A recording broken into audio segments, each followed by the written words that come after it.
con Splagno. ¿Y ustedes también con Splagno? Bueno, dejen que les demos una mano. Hoy vamos a hablar de un tema muy pero muy importante que es el del sistema cardionector. Ya en el antiguo Egipto, por ejemplo, hace miles de años, existía un interés biomédico por el corazón y por su funcionamiento. Por ejemplo, en el año 1700 se cree que se redactó el papiro de Edwin Smith, que era un papiro médico que contenía un tratado del corazón y de su patología. En este tratado ya se mostraba interés por los latidos del corazón e incluso se había descrito la existencia de latidos olvidados, lo que hoy podemos decir que probablemente es una referencia a las extrasístoles. El tema siguió desarrollándose miles de años después.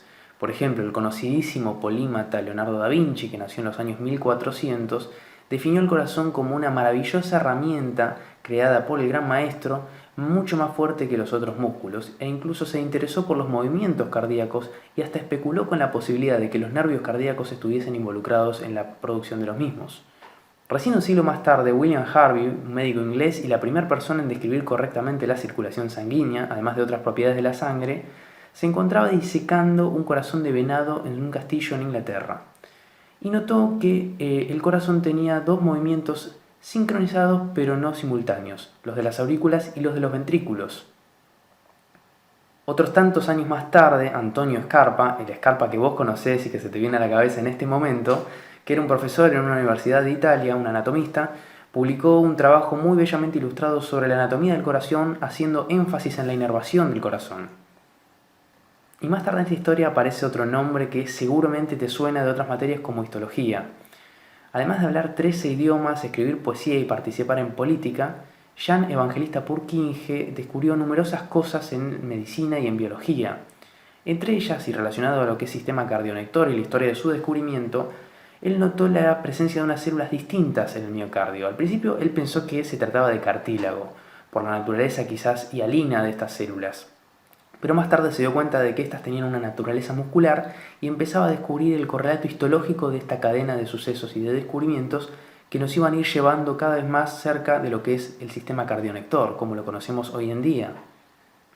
Y más tarde en esta historia aparece Walter Gaskell, que era un fisiólogo británico que más o menos por el 1870 estaba inspirado por algunas ideas de Robert Koch, el mismo microbiólogo del bacilo de Koch, que lo llevaron a disecar un corazón de tortuga y a aislar una tira de músculo de este corazón de la inervación cardíaca. Y esto lo hizo notar que el músculo se seguía contrayendo y que incluso conservaba esa ritmicidad y además de tener obviamente una automaticidad. Esto lo llevó a decir lo siguiente: la capacidad rítmica de cada parte del corazón no depende de la presencia de células ganglionares, en referencia a las células nerviosas, sino más bien de la presencia de una condición primitiva del músculo cardíaco. Esta observación increíblemente acertada se complementó con otras, como por ejemplo la de que había ciertas zonas del músculo más aptas, como dijo él, para iniciar el impulso cardíaco y que además el impulso cardíaco parecía originarse en estas zonas. Además, él fue el primero en describir fibras que conectaban las aurículas con los ventrículos, lo que sería el puntapié inicial para el descubrimiento del haz de His, como veremos más adelante en esta historia. Casi entrado en el siglo XX, un anatomista suizo, Wilhelm His, describió concretamente ese haz de fibras que unían las aurículas con los ventrículos y que ahora llevan su nombre. Lo describió y localizó anatómicamente con mucha precisión y experimentó cortando estas fibras y provocando entonces contracciones asincrónicas entre estas dos partes. Y ya entrado en el siglo XX, Tsunao Tawara, que era un médico japonés dedicado a la anatomía patológica, y tras estar algunos años investigando corazones, decidió darle, por primera vez en la historia de la medicina, y según sus palabras, una explicación posta, definitiva y concreta acerca de las fibras que habían descrito His y Purkinje. Así es como llegó a descubrir lo que él llamó sistema de conexión auriculoventricular, al que describió como un paquete muscular cerrado que se asemeja a un árbol. Tiene un comienzo, una raíz y ramas. El sistema recién conecta con la musculatura ventricular ordinaria por primera vez en las ramificaciones terminales. Este nivel de estudios anatómicos sentó las bases para el estudio de la electrofisiología cardíaca y le mereció el Premio Imperial de la Academia en Japón y el hecho de que el mismísimo emperador le otorgara una medalla especial. Una calurosa tarde de julio del año siguiente, mientras Arthur Cage andaba en bicicleta con su esposa, un estudiante inglés a su cargo que trabajaba en su laboratorio, Martin Flack, estaba observando unas muestras de tejido cardíaco de la unión sinoatrial.